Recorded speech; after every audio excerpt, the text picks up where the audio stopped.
Hi guys, this is Felix from SS1 Performance. Welcome to the Rave Step Program. This is level 2. So last time we learned the DnB Skank. This time it's the DnB Skank X step. You've got your basic DnB Skank like this, right? So we went through this in level 1. So heels always go to the front line. That's the front line, mid line, back line.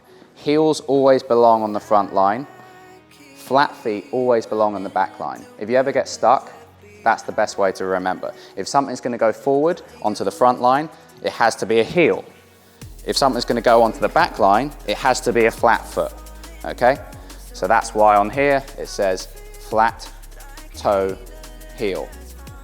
Front line, mid line, back line, okay? Now the difference between level 1 and level 2 is we cross over. So everything stays the same on the midline, all right? So we've got these two positions here and here, but when we cross, when we go forwards and backwards, we cross over. So the first thing we need to do on this is we need to widen up a little bit. So from the front, the DnB X step would look something like this.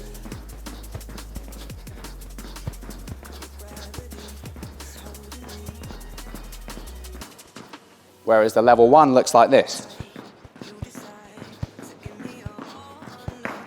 So what we need to do is we need to look at the specifics of this and then try and do 3 different tempos. So mission 1 is start with your toe and flat foot.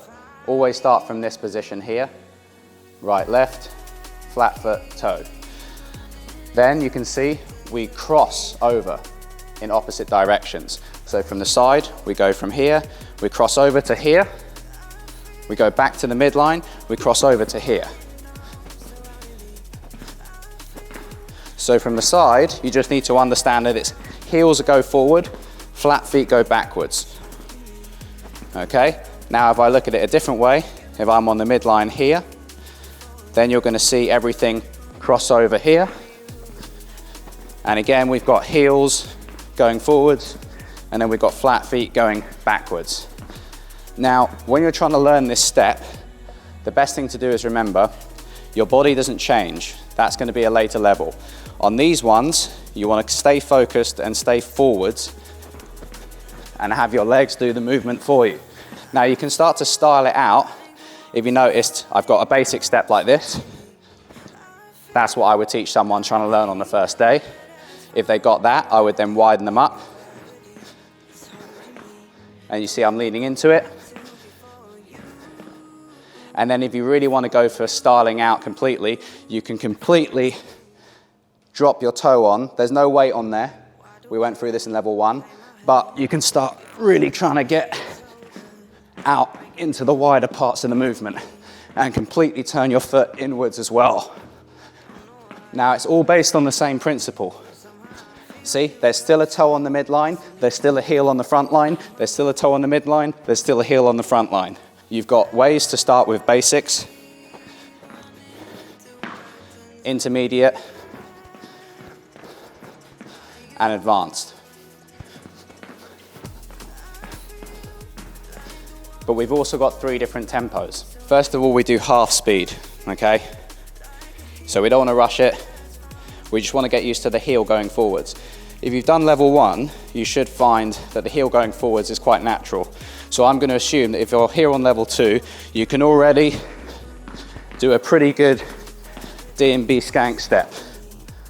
So if you do this now and you've done the whole level 1, driving your heel to the sides shouldn't be a big deal.